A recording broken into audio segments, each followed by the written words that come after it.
Hi, my name is Lorene, and I'm going to talk to you about the symbolism of these flowers.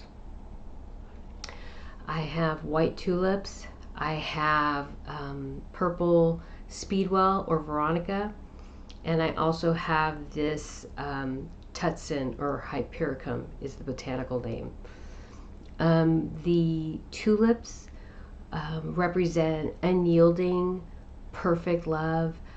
It's the type of love that overpowers every other feeling, and it just fills you up. It lets you know that you are enough, that you are full, that you are complete, and that is a knowing that you carry within you, like you are enough. It fills up your whole body. Because tulips come from bulbs, and bulbs sit under the ground during winter waiting to be reborn or to blossom in the spring, it represents rebirth also.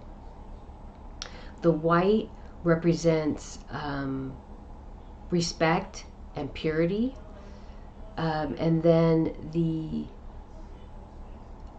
Veronica,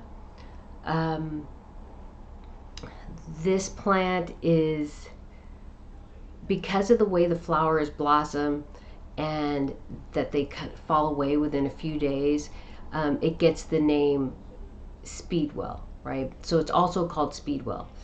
But the genus is Veronica, which comes from Saint Veronica, and Saint Veronica was known for wiping the forehead of Jesus Christ when he was being crucified.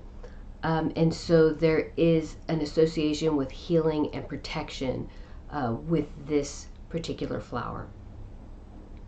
The purple represents royalty, realness, mystery, all the traditional symbolism for purple.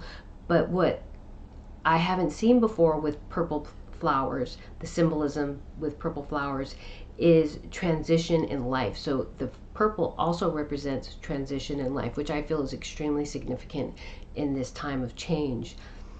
And then we have the Tutsan, which are these little kind of, I don't know, they're kind of like beans or something. The Tutsan or Hypericum also represent protection and rebirth.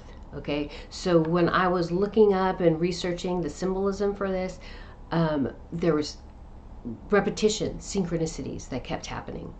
It also represents cheerfulness and inspiration, and also is known used for medicinal purposes. So one of the, I guess the nicknames for it is balm of the warrior wounds. So it's used for wounds and burns as an antiseptic, and it's also an antidepressant. And it comes from the French word to heal, and I can't say it, so I'm not going to try.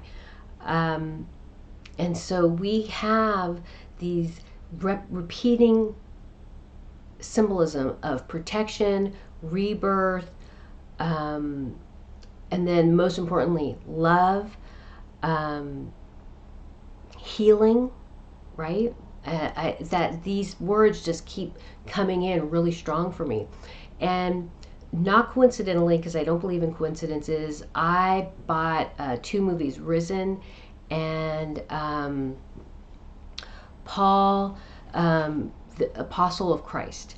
And I watched them this weekend, but you know, how can you not make that connection with Saint Veronica wiping Christ while he was being crucified? The symbolism of the crucifixion, protection that Jesus Christ experienced until the crucifixion, and then people after Christ's crucifixion who kept preaching his word, what they went through, and their journey and being protected through their sharing their messages of Jesus Christ, and those sacrifices that were made, okay, to do that. And there is a whole process that we're going through that we went through back then. Jesus Christ, his crucifixion, there's a whole process and a cycle that we went through. And we're ending many cycles right now. Not just one, but many. But this,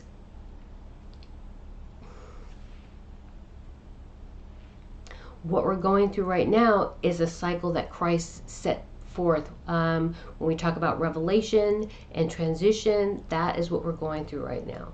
I believe that strongly. And I know some people don't like to talk about religion from this perspective of dogma, but being raised Catholic, I feel like I was raised that way for a reason. I have that foundation for a reason. Although I've released religious dogma, I feel that religious foundation is meant for me to build from. Okay, so even though I don't practice from that place anymore, I still am a profoundly strong spiritual person. I do believe in many of the teachings. I believe in Jesus Christ. I believe in many of those things, but I just don't practice the dogma of religion anymore. And so when I see and think about the symbolism of this arrangement, it is very much speaking to me about unconditional love and acceptance and tolerance that Jesus Christ taught us. It's very much talking about compassion, kindness, that we should share with each other. It talks about this change that we're going through. It talks about how those of us who are committed to path and purpose and committed to each other and committed to unconditional love are heavily fortified and protected. And any wounds that we incur will be healed. This is a process of healing. But in order for us, just like the apostles and Jesus Christ and everybody who believed in something that nobody else wanted to accept, incurred many wounds, and we will incur wounds, but there will be a healing that will occur also to help us move through this and grow and change and transcend. Okay? And so I think that's the most I can say about this arrangement, but I just want to reiterate the importance of this closing of the cycle. Love, compassion, kindness, tolerance, acceptance, healing, and rebirth. Okay? All right. Thank you.